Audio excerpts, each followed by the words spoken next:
10년 만에 다시 이곳에 돌아왔습니다. 저는 정수진 36살, 간호사 경력만 15년째입니다. 그런데 오늘 제가 서 있는 이곳은 제 인생에서 가장 돌아오고 싶지 않았던 곳입니다.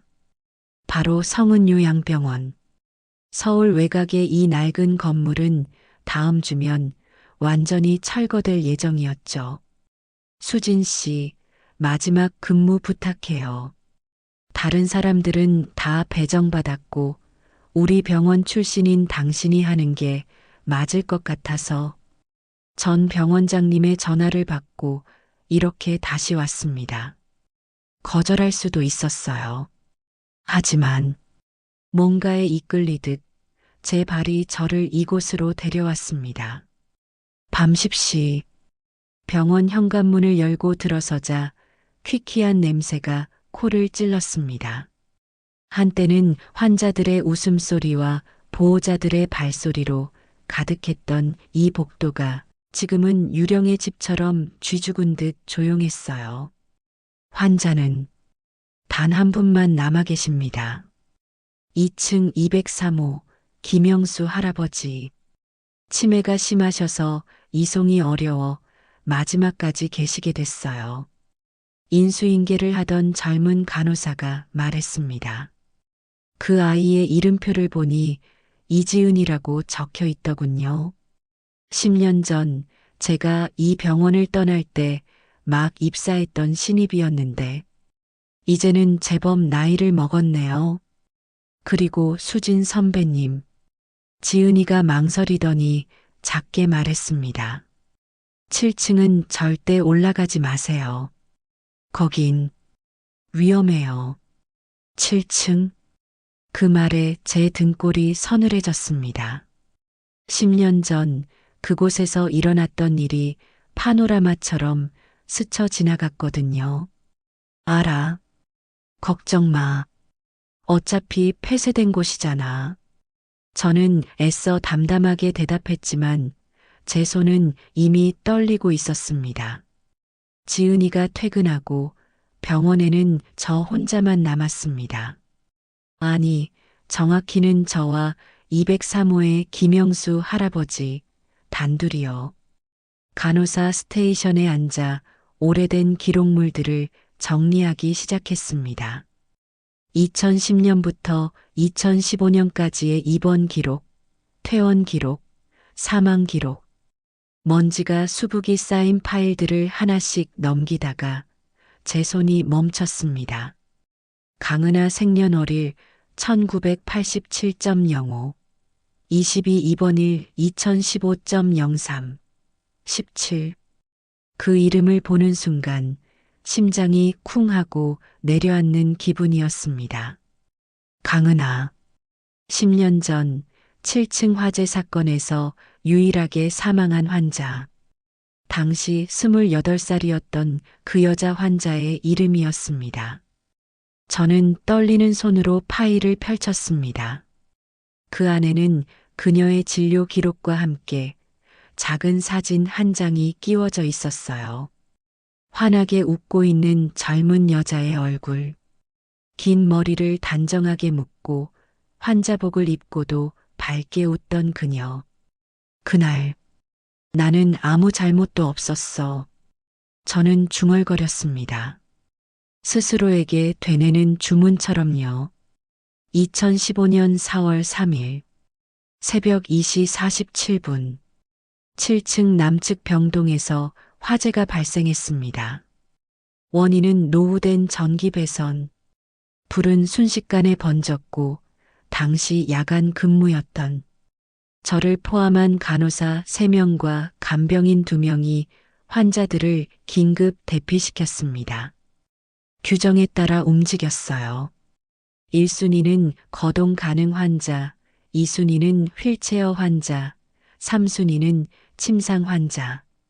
저는 그 순서대로 정확하게 움직였습니다. 그런데 간호사님, 간호사님, 저 여기 있어요. 제발요. 복도 끝 703호에서 들려오던 그 목소리, 강은하의 목소리. 당시 그녀는 다리 수술을 받고 회복 중이었어요. 혼자서는 걸을 수 없는 상태였죠. 삼순이 환자였습니다. 하지만 불길은 너무 빨랐고 연기는 시커멓게 복도를 메웠어요. 선배님, 빨리 나가요. 천장이 무너져요. 후배 간호사가 제 팔을 잡아 끌었습니다. 저는 돌아봤습니다. 703호 쪽을. 하지만 이미 그쪽은 시커먼 연기로 가득했고 불길이 치솟고 있었어요. 그리고 저는 뛰었습니다. 그녀를 두고 나는 명령을 따랐을 뿐이야. 구조 순서대로 움직였다고. 하지만 그날 이후 저는 단 하루도 편히 잠들지 못했습니다. 꿈속에서 계속 들려왔거든요. 그녀의 목소리가 간호사님, 왜 저를 버렸어요? 틱, 틱, 틱. 시계 소리만 울리는 텅 빈 간호사 스테이션. 자정이 넘어가고 있었습니다. 그때였습니다. B-, B-, B-. 환자 호출 시스템에서 알람이 울렸습니다. 저는 화들짝 놀라 모니터를 확인했어요. 7층 703호 환자 호출. 모니터에 뜬 글자를 보는 순간 제 온몸에 소름이 돋았습니다. 703호는 10년 전 불에 타서 없어진 병실입니다. 7층 자체가 폐쇄됐어요. 거기엔 아무도 없습니다. 아무도 없어야 합니다. 그런데 호출벨이 울렸어요. 저는 떨리는 손으로 CCTV를 확인했습니다. 7층 복도를 비추는 카메라. 어둠 속에서 희미하게 보이는 복도와 그리고 이럴 수가. 화면 속에 누군가 서 있었습니다. 하얀 환자복을 입은 사람. 긴 머리를 늘어뜨린 채 복도 끝을 향해 천천히 걸어가고 있었어요. 그 사람은 703호 앞에서 멈춰 섰습니다. 그리고 천천히 고개를 돌려 카메라를 바라봤어요. 목덜미까지 내려온 긴 머리 사이로 창백한 얼굴이 보였습니다. 그리고 그녀는 웃었습니다. 은하 씨? 제 입에서 그 이름이 터져 나왔습니다. 저는 그 자리에 얼어붙었습니다. CCTV 화면 속 그 여자는 분명 강은하였습니다.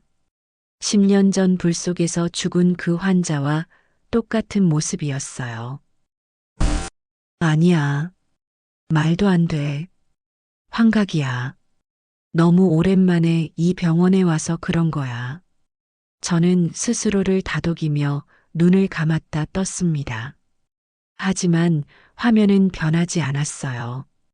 그 여자는 여전히 703호 앞에 서서 카메라를 향해 미소 짓고 있었습니다. B-, B-, B-. 다시 호출벨이 울렸습니다. 이번에는 더 길게, 더 급박하게. 7층 703호. 환자 응급 호출. 컴퓨터 음성이 기계적으로 반복했습니다. 제 손은 떨렸지만 간호사로서의 본능이 저를 움직였습니다. 응급 상황이라면 확인해야 한다. 설령 그게 환각이든 시스템 오류든. 저는 손전등을 들고 일어섰습니다. 계단을 향해 걸으면서 제 발걸음 소리가 텅 빈 복도에 메아리 쳤어요. 탁, 탁, 탁. 1층, 2층, 3층. 한 층씩 올라갈 때마다 공기가 점점 더 차가워졌습니다. 4층, 5층, 6층, 그리고 7층. 계단 끝에 도착했을 때 제 앞에는 녹슨 철문이 가로막고 있었습니다. 출입금지라는 낡은 표지판이 붙어 있었고 자물쇠로 굳게 잠겨 있었어요. 잠겨 있잖아. 아무도 들어갈 수 없어. 저는 안도의 한숨을 쉬었습니다. 그래, 시스템 오류였던 거야. 오래된 병원이니까 전기 신호가 잘못 온 거겠지. 그런데 그때였습니다. 철컥. 자물쇠가 저절로 열리는 소리가 들렸습니다. 비걱. 철문이 천천히, 아주 천천히 열리기 시작했어요. 누가 거기 있어요? 제 목소리가 떨렸습니다. 하지만 대답은 없었어요. 문이 완전히 열렸고 그 너머로 어두운 복도가 펼쳐졌습니다. 손전등 불빛을 비추자 복도 양쪽으로 늘어선 병실 문들이 보였어요. 모두 굳게 닫혀 있었지만 유독 하나, 복도 끝에 703호만 문이 반쯤 열려 있었습니다. 가야 하나? 제 발은 움직이고 싶지 않았습니다. 하지만 무언가가 저를 끌어당기는 것 같았어요. 마치 보이지 않는 손이 제 등을 떠미는 것처럼. 한 걸음, 두 걸음, 복도를 걸을 때마다 바닥에서 삐걱거리는 소리가 났습니다. 벽지는 곳곳이 벗겨져 있었고 천장에서는 물이 뚝뚝 떨어졌어요. 701호, 702호, 그리고 703호. 문 앞에 섰을 때 저는 숨이 멎을 것만 같았습니다. 안에서 무언가 소리가 들렸거든요. 간호사님, 여자의 목소리였습니다. 낮고 슬픈 목소리. 약 좀 주세요. 너무 아파요. 저는 떨리는 손으로 문을 밀었습니다. 삐걱 마이너스 문이 열리며 병실 안이 드러났어요.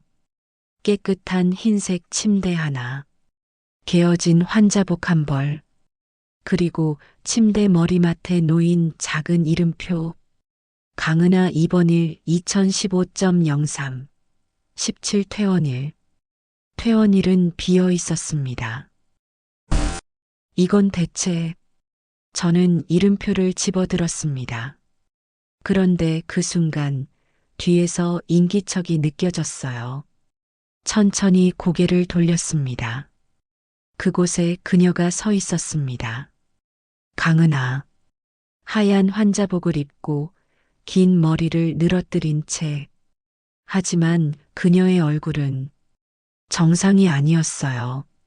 왼쪽 뺨은 심하게 그을려 있었고 목에는 시커먼 화상 자국이 있었습니다. 간호사님, 오셨네요. 그녀가 말했습니다. 입가에 미소를 띠고 있었지만 그 눈은 웃지 않았어요. 당신은 기억 안 나세요? 저예요. 703호 환자 강은하. 그녀가 한 걸음 다가왔습니다. 10년 전 그날 여기 불이 났었죠. 또 한 걸음. 저는 선생님을 불렀어요. 계속 불렀어요. 그녀의 눈에서 검은 액체가 흘러내리기 시작했습니다. 눈물이, 아니, 핏물처럼 보이는 시커먼 액체가. 간호사님, 저 여기 있어요. 제발요. 그녀가 외쳤습니다.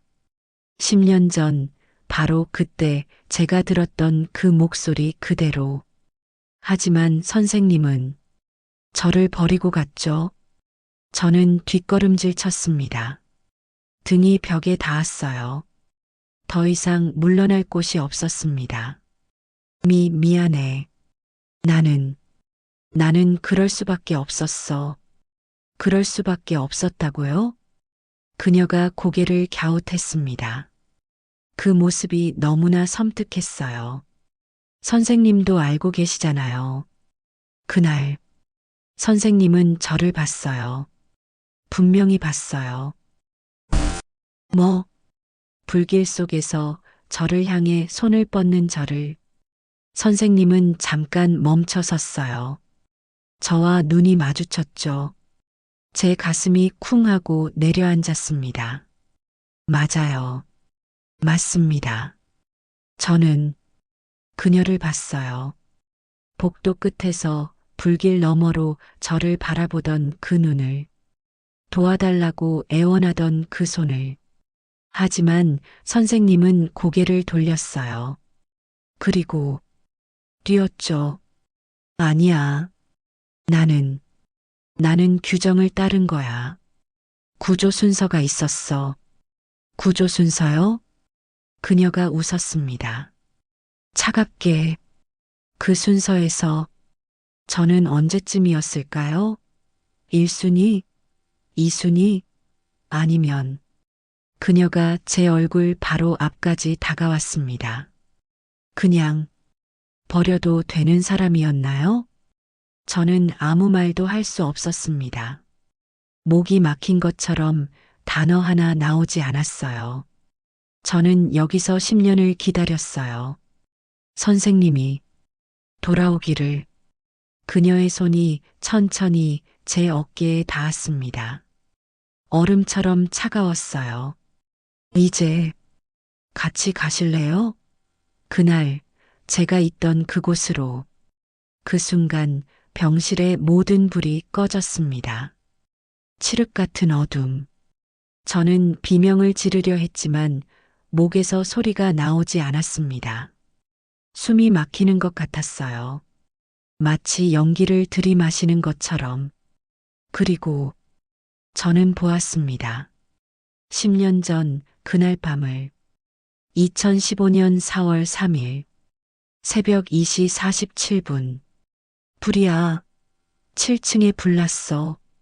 화재 경보음이 병원 전체를 뒤흔들었습니다. 저는 야간 근무 중이었고 후배 간호사 민지와 함께 7층으로 뛰어 올라갔어요. 복도는 이미 연기로 자욱했습니다. 환자들 대피시켜요. 빨리. 저는 소리쳤고 규정대로 움직이기 시작했습니다. 1순위 거동 가능 환자들을 먼저 계단으로 안내했어요. 할머니, 할아버지들이 겁에 질린 채 저를 따라왔습니다. 선배님, 2순위 환자들도 다 나왔어요. 민지가 외쳤습니다. 휠체어를 탄 환자들을 간병인들과 함께 대피시켰어요. 좋아, 이제 3순위 침상 환자들. 저희는 다시 병동 안으로 들어갔습니다. 하지만 불은 이미 너무 번져 있었어요. 천장에서 타는 냄새가 났고 복도 끝은 시커먼 연기로 가득했습니다. 701호, 702호 환자들을 들것에 싣고 나왔습니다. 그리고 간호사님, 간호사님, 복도 끝 703호에서 목소리가 들렸습니다. 강은하의 목소리. 저 여기 있어요. 제발 도와주세요. 저는 그쪽을 봤습니다. 불길이 복도를 가로막고 있었어요. 703호까지 가려면 그 불을 뚫고 가야 했습니다. 선배님, 빨리 나가요. 민지가 제 팔을 잡아 끌었습니다. 하지만 거기 환자가. 소방대 올 때까지 기다려야 해요. 우리가 들어가면 죽어요. 민지의 말이 맞았습니다. 이성적으로는요.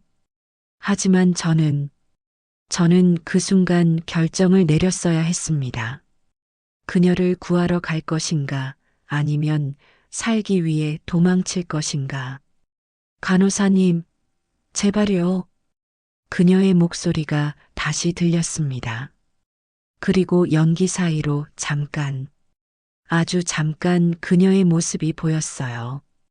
병실 문 앞에서 손을 뻗고 있는 그녀. 눈물을 흘리며 저를 바라보는 그 눈빛. 저와 눈이 마주쳤습니다. 미안해. 저는 고개를 돌렸습니다. 그리고 뛰었습니다. 선배님, 민지를 따라 계단으로 향했어요. 제 뒤에서 들리는 그녀의 외침을 등지고 간호사님, 간호사님, 쿵 마이너스.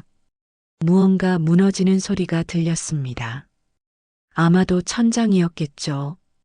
그리고 더 이상 그녀의 목소리는 들리지 않았습니다. 불빛이 다시 들어왔을 때 저는 703호 바닥에 주저앉아 있었습니다.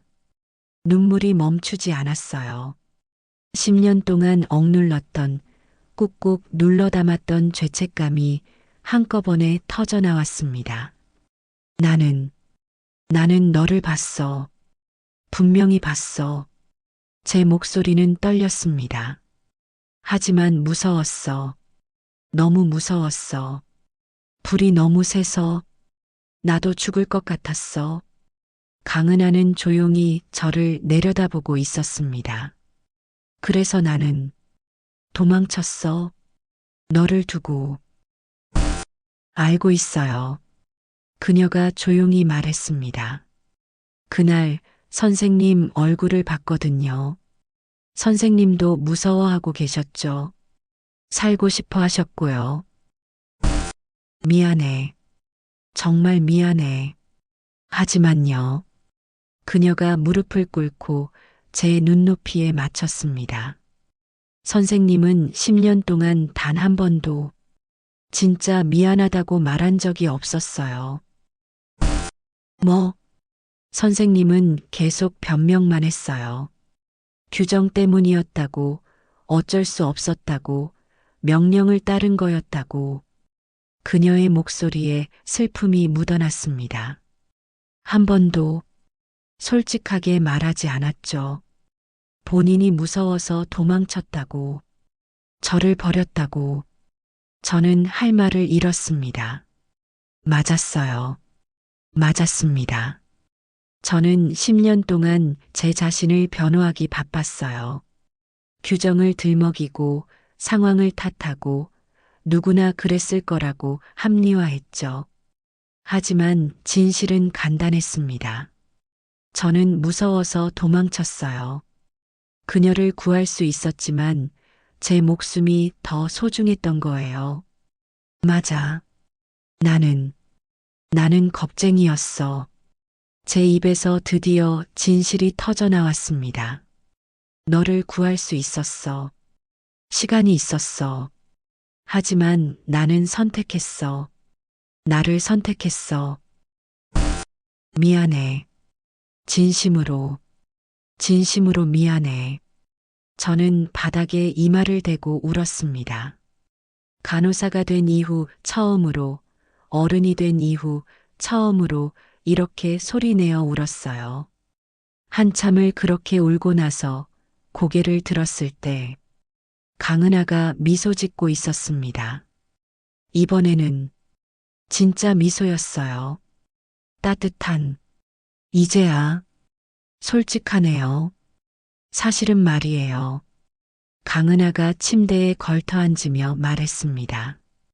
이상하게도 방 안의 공기가 조금 따뜻해진 것 같았어요. 저도 무서웠어요. 그날, 응, 불이 났을 때 저는 혼자였거든요. 다리는 아파서 움직일 수 없었고, 연기는 점점 들어오고, 정말 무서웠어요. 그녀가 창밖을 바라봤습니다. 그래서 계속 불렀죠. 간호사님, 간호사님 하고, 누군가 저를 구해주길 바라면서, 은하 씨. 그런데 선생님이 오셨을 때 저는 안도했어요. 아, 살았구나. 선생님이 저를 구해주시겠구나. 그녀의 목소리가 떨렸습니다. 하지만 선생님은 고개를 돌리셨죠. 저는 아무 말도 할 수 없었습니다. 그때 저는 알았어요. 아, 나는 여기서 죽는구나. 미안해. 처음에는 원망했어요. 너무 화가 났죠. 왜 나만? 왜 나는 버려진 거지? 그녀가 저를 바라봤습니다. 그래서 여기 남았어요. 이 병실에 10년 동안, 10년이나. 여기에? 네. 저는 퇴원을 못했거든요. 그녀가 침대 머리맡에 이름표를 집어들었습니다. 봐요. 퇴원일이 비어 있잖아요. 저는 제대로 된 이별도 못하고 여기 갇혀 있었어요. 제 가슴이 미어지는 것 같았습니다. 하지만 시간이 지나면서 깨달았어요. 선생님도 그날 이후 편하지 않으셨을 거라는 걸. 응? 선생님 얼굴을 봤거든요. 그날 이후로 계속 꿈에서 환영으로 그녀가 씁쓸하게 웃었습니다. 선생님도 저를 잊지 못하셨죠? 10년 동안 계속 괴로워하셨죠? 저는 고개를 끄덕였습니다. 매일 밤 악몽을 꿨어. 너를 버리고 도망치는 꿈을. 내가 나를 붙잡는 꿈을. 그럼 우리 똑같네요. 그녀가 손을 내밀었습니다. 그 손은 더 이상 차갑지 않았어요. 저는 여기 갇혀 있었고 선생님은 죄책감에 갇혀 있었네요. 저는 그녀의 손을 잡았습니다. 따뜻했어요. 은하 씨, 나는 정말 괜찮아요. 이제는 그녀가 제 손을 꽉 쥐었습니다. 선생님이 진심을 말해주셔서 저도 이제 놓을 수 있을 것 같아요. 놓는다고? 네. 이 원망을, 이 슬픔을, 그리고 그녀가 제 눈을 똑바로 바라봤습니다. 선생님도 이제 놓으셔야 해요. 죄책감을. 그럴 수 있을까? 있어요. 왜냐하면 그녀가 환하게 웃었습니다. 10년 전 입원 기록 사진 속 그 밝은 미소로 저는 선생님을 용서했으니까요. 그 말에 저는 또다시 눈물이 쏟아졌습니다. 이번에는 슬픔이 아닌 안도의 눈물이었어요. 고마워. 정말 고마워. 아니에요. 저야말로 고마워요. 10년 만에 드디어 떠날 수 있게 해주셔서. 그녀가 일어섰습니다. 그리고 침대 밑에서 작은 상자를 꺼냈어요. 이거 선생님께 부탁이 있어요. 상자를 열자 안에 작은 금목걸이가 들어 있었습니다. 십자가 모양의 예쁜 목걸이. 이건 제가 가장 아끼던 거예요. 우리 엄마가 주신 거거든요. 이걸 왜? 그날 화재 이후 이 목걸이는 행방불명됐어요. 아마 불 속에서 잃어버렸겠죠. 그녀가 제 손에 목걸이를 올려놓았습니다. 그런데 이상하게도 제 영혼과 함께 여기 남아 있었나 봐요. 이걸 우리 엄마한테 전해주세요. 그리고 말해주세요. 은하는 행복하게 떠났다고. 엄마가 살아계셔? 네. 경기도 파주에 계세요. 주소는. 그녀가 상자 뚜껑 안쪽을 가리켰습니다. 작은 글씨로 주소가 적혀 있었어요. 꼭 전해주세요. 선생님이라면 할 수 있을 거예요. 그럴게. 약속할게. 저는 목걸이를 꼭 쥐었습니다. 그때였습니다. 동쪽 하늘이 밝아오기 시작했어요. 새벽이 오고 있었습니다. 창문으로 들어오는 희미한 빛 속에서 강은하의 모습이 점점 흐려지기 시작했습니다. 아, 이제 시간인가 봐요. 은하 씨, 괜찮아요. 무섭지 않아요. 그녀가 마지막으로 미소 지었습니다. 선생님, 이제는 편히 사세요. 제발, 너도 편히 쉬어. 고마워요. 진심으로. 그녀의 모습이 빛속으로 사라졌습니다. 마치 아침 안개처럼 햇살에 녹아들어가듯이. 그리고 703호는 다시 텅 빈 병실이 되었습니다. 하지만 이제는 달랐어요. 서늘하고 무서웠던 이 방이 이제는 그저 조용하고 평화로운 빈방일 뿐이었습니다. 저는 그 목걸이를 가슴에 꼭 안고 오랫동안 그 자리에 앉아 있었습니다. 아침 8시 병원의 철거 작업팀이 도착했습니다. 간호사님, 괜찮으세요? 젊은 인부가 저를 발견하고 놀란 표정으로 물었어요. 저는 여전히 7층 703호 앞에 앉아 있었거든요. 아, 네. 괜찮아요. 저는 비틀거리며 일어섰습니다. 여기 왜 오셨어요? 7층은 폐쇄구역이라. 그냥 마지막으로 확인할 게 있어서요. 인부는 고개를 갸웃했지만 더 묻지는 않았습니다. 저는 1층으로 내려왔어요. 203호의 김영수 할아버지는 이미 다른 요양병원으로 이송된 후였습니다. 간호사 스테이션에서 마지막 정리를 하는데 병원장님이 전화를 주셨어요. 수진 씨 고생 많았어요. 마지막 근무. 별일 없었죠? 네. 조용했습니다. 저는 거짓말을 했어요. 아니, 어쩌면 진실이었을지도 모릅니다. 정말 조용한 밤이었으니까요. 마음속에서 다행이네요. 그럼 이제 병원은 철거에 들어갈 겁니다. 수진 씨도 새 병원에서 새 출발하시길. 감사합니다, 원장님. 전화를 끊고 저는 가방에서 그 목걸이를 꺼냈습니다. 햇빛에 반짝이는 작은 십자가. 엄마한테 전해줘야 해. 저는 상자에 적힌 주소를 확인했습니다. 경기도 파주시 규화읍. 그곳은 여기서 차로 1시간 거리였어요. 오늘 당장 가자. 병원을 나서는데 뒤에서 누군가 저를 불렀습니다. 수진 선배님. 돌아보니 지은이가 뛰어오고 있었어요. 지은아, 왜 왔어? 마지막 날인데 그냥 보낼 수 없죠. 선배님, 정말 고생 많으셨어요. 그녀가 제 손을 잡았습니다. 그런데, 괜찮으세요? 얼굴이 많이 피곤해 보이는데. 응, 괜찮아. 그냥, 긴 밤이었어. 혹시 7층에 올라가셨어요? 지은이가 조심스럽게 물었습니다. 저는 잠시 망설이다가 고개를 끄덕였어요. 올라갔어. 뭐가 있었나요? 응. 저는 지은이의 눈을 바라보며 말했습니다. 용서가 있었어. 네. 아무것도 아니야. 자, 나 이제 가봐야 해. 중요한 약속이 있어서.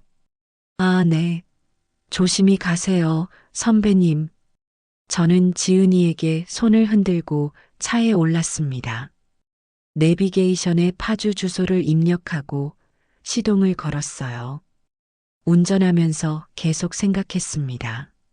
뭐라고 말하지? 어떻게 설명하지? 10년 전 딸을 잃은 어머니에게 낯선 간호사가 찾아가서 따님의 유품을 전해드리러 왔습니다. 라고 말한다면 그분은 어떤 기분일까요? 하지만 이건 제가 해야 할 일이었어요. 강은하와의 마지막 약속이니까요. 1시간쯤 달려서 드디어 그 주소에 도착했습니다. 작은 주택가의 낡은 2층 집. 대문 앞에 강씨 성이 새겨진 표이 붙어 있었어요. 저는 심호흡을 하고 초인종을 눌렀습니다. 딩동 마이너스. 잠시 후 문이 열리고 60대로 보이는 여자분이 나오셨어요. 누구세요? 안녕하세요. 저는 정수진이라고 합니다. 성은유 양병원에서 일했던 간호사인데요. 병원? 그분의 얼굴이 굳어졌습니다. 혹시 우리 은하를 아세요? 네. 그래서 전해드릴 게 있어서 왔습니다. 저는 가방에서 목걸이 상자를 꺼냈어요. 그 순간 그분의 눈이 커졌습니다. 그게 설마 이거 은하 씨가 병원에 입원했을 때 가지고 있던 목걸이예요. 어떻게, 이게 어떻게, 그분의 손이 떨렸습니다. 화재 사고 이후에 못 찾았던 건데, 제가 어젯밤 병원 정리하다가 발견했습니다. 반은 진실이고 반은 거짓말이었어요. 하지만 이게 최선이었습니다. 은하가, 은하가, 그분이 목걸이를 받아들고는 그 자리에서 주저앉으셨어요. 우리 은하가 제일 아끼던 건데, 이걸 제가 물려줬는데, 그분이 울기 시작했습니다. 저도 덩달아 눈물이 났어요. 어머님, 네, 은하 씨는 마지막까지 어머님을 생각했어요. 그랬을까요? 네, 분명히 그랬을 거예요. 저는 거짓말을 하지 않았어요. 강은하는 정말로 어머니를 생각했으니까요. 마지막 순간까지. 그리고 부디 너무 슬퍼하지 마세요. 은하 씨는 이제 편히 쉬고 있을 거예요. 고맙습니다. 정말 고맙습니다. 그분이 제 손을 꼭 잡으셨어요. 이렇게 찾아와 주셔서 정말 고마워요. 저희는 한참을 그렇게 서로의 손을 잡고 있었습니다. 집으로 돌아오는 길, 차 안에서 라디오를 켰어요. 부드러운 음악이 흘러나왔습니다. 10년 만에 드디어 저는 자유로워진 것 같았어요. 그 무거운 죄책감이, 짓누르던 후회가, 저를 올가매던 악몽이 다 사라진 것 같았습니다. 고마워, 은하야. 저는 중얼거렸어요. 나를 용서해줘서 진짜 고마워. 그날 밤 저는 10년 만에 처음으로 악몽 없이 잠들었습니다. 챕터 6 새벽의 구원. 3개월 후 봄이 왔습니다.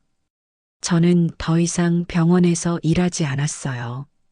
대신 작은 동네의 건강상담센터에서 자원봉사를 하고 있었습니다. 큰 돈을 벌지는 못했지만 마음은 편했어요. 더 이상 밤마다 악몽에 시달리지도 않았고 죄책감에 짓눌리지도 않았습니다. 그리고 오늘 저는 작은 화분 하나를 들고 경기도의 한 공원묘지를 찾았어요. 강은하 1987.05 22-2015.04 3 그녀의 묘비 앞에 섰습니다. 처음 와보는 곳이었지만 이상하게 낯설지 않았어요. 안녕, 은하야. 나야, 수진이. 저는 묘비 앞에 화분을 놓으며 말했습니다. 봄이 왔어. 내가 좋아한다던 개나리 가져왔어. 노란 개나리가 바람에 흔들렸어요. 요즘 난 잘 지내. 병원은 그만뒀어. 대신 동네에서 할머니, 할아버지들 건강 상담해드리는 일하고 있어. 돈은 별로 안 되지만 마음은 편해. 내가 준 선물 덕분이야. 저는 묘비를 쓰다듬었습니다. 너희 어머니도 잘 계셔. 지난주에 다시 뵈었어. 목걸이를 정말 소중히 간직하고 계시더라. 바람이 불었어요. 따뜻한 봄바람. 어머님이 그러시더라. 이제는 은하를 보내줄 수 있을 것 같대. 내가 준 목걸이 덕분에. 그리고 말야. 저는 묘비 앞에 앉았습니다. 나도 이제 너를 보내줄 수 있을 것 같아. 10년 동안 붙잡고 있던 죄책감을. 미안했어, 은하야. 그리고 고마워. 그때였습니다. 제 휴대폰에서 알림음이 울렸어요. B-, B-, 이상한 알림음이었어요. 마치 병원 호출벨 같은. 저는 휴대폰을 확인했습니다. 하지만 아무 알림도 없었어요. 기분 탓인가? 다시 알림음이 울렸습니다. B-, B-, B-. 이번에는 확실했어요. 병원 호출음이 맞았습니다. 그런데 이상한 건 소리가 휴대폰에서 나는 게 아니었어요. 하늘에서 들려오는 것 같았습니다. 저는 고개를 들어 하늘을 바라봤어요. 파란 봄 하늘, 하얀 구름, 그리고 그 구름 사이로 짧은 글자가 보이는 것 같았습니다. 703호, 퇴원 완료되었습니다. 환청이었을까요? 환영이었을까요?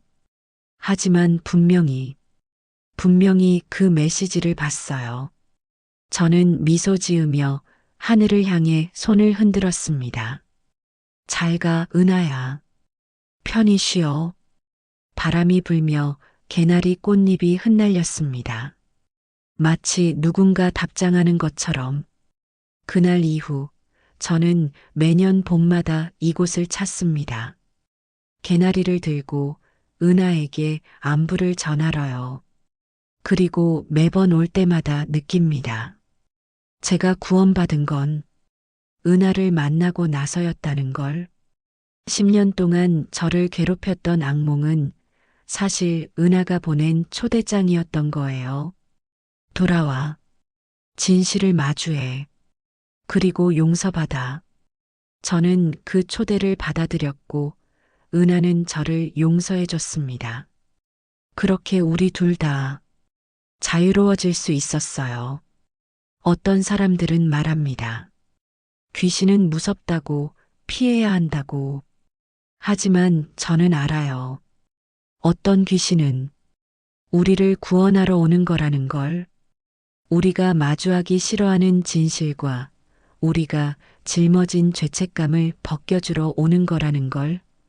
강은하는 제게 그런 존재였습니다. 마지막 손님, 저를 구원한 마지막 환자. 그렇게 성은 요양병원의 이야기는 끝이 났습니다. 아니, 어쩌면 저에겐 새로운 시작이었는지도 모릅니다.